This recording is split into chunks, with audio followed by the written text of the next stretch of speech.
Okay, so I know I haven't logged in a while like I was going to. I don't really know how many people actually watch it, but I'm not really good at this logging. Anyways, the purpose was to log at least once or twice every week, um, and talk a little bit about how I'm studying and what I'm doing. I had mentioned to you that I have Kaplan. I don't know how many people comment and tell me how many people have heard of Kaplan, which is kind of like the same format as UWorld, and it was given to us by our school.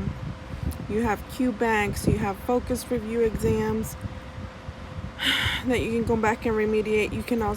We can also ask our teachers to like actually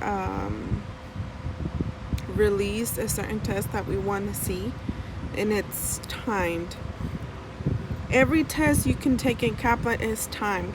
The difference is some of the exams are not actually there for us available, so we do have to ask our teachers, and so it'll be in a specific time and we go from there. The difference between, so I have been doing both. I do UWorld on a daily basis. I started doing 75 to 150 questions a day, but I think my brain was getting a bit overwhelmed, and I found that I'm pregnant. So my hormones were out of whack, getting a little morning sickness, so I kind of backed off a little bit and was doing 75 questions of UWorld and maybe 30 questions with Kaplan, and so on and so forth. Listening to Mark Clemick lectures as well, because I feel like they help me retain basic concepts of certain pathophysiologies that like I remember, but I don't remember specifically what each individual pathophysiology pertains to. So I've been doing those three things. Difference between Kaplan and UWorld is that UWorld has rationales with their questions, and it'll tell you, it won't be so, it's not so vague. It'll tell you this is why you got this right and this is why this is correct.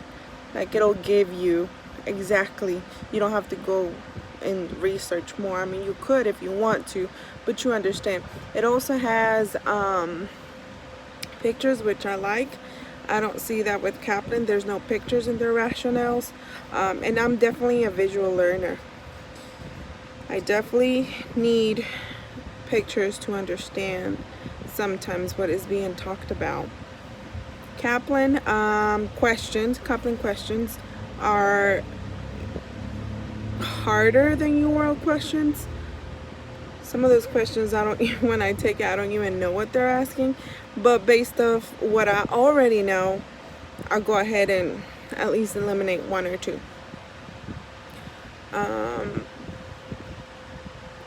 With Kaplan, besides from the focus review and besides from the QBank questions, there are also this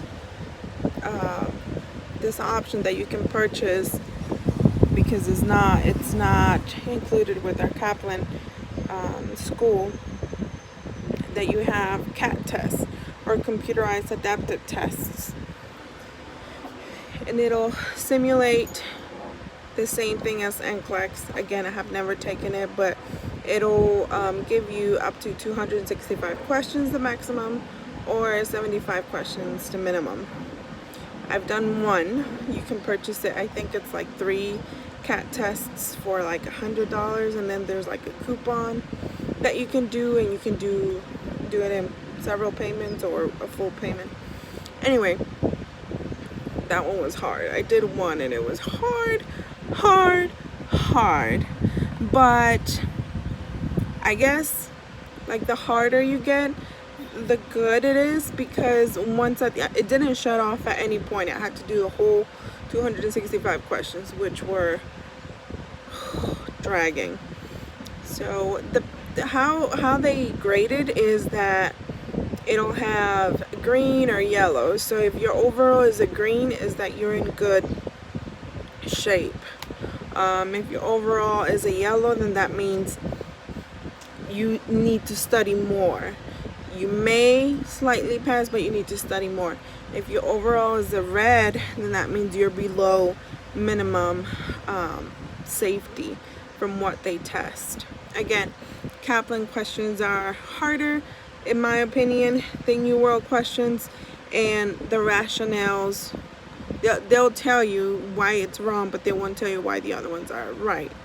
Some of them do, some of them don't. And with UWorld, I like that. I like that you have rationales for every single answer, and you have pictures. And also, UWorld will tell you the percentage of how many people got that right versus how many people got that wrong. So the way I take it is, if I took a question where a lot of people got it right and I got it right, then that's good. But if I see a lot of people getting it right and I got it wrong, then I have a problem, because those are the things that NCLEX, that's what it's going to do. It's going to test you on general topics, on what everybody knows, and then it's going to throw you some harder questions. We need to get the easier questions out of the way, and then so that we can get to the harder questions, those harder questions. Let's see. So yeah, I can compare those questions that I did poorly and that everybody else got a high percentage of answer it correct.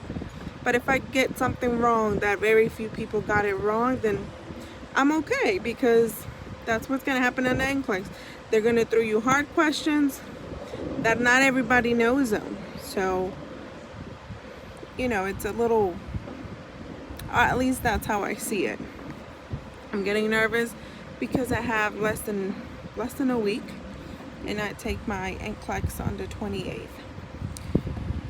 So I'm sitting out here outside of my home, trying to study.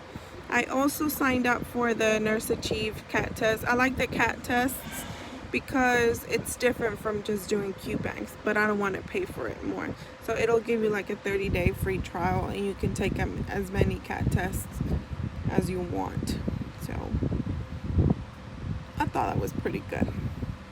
Alrighty, I think I did this too long.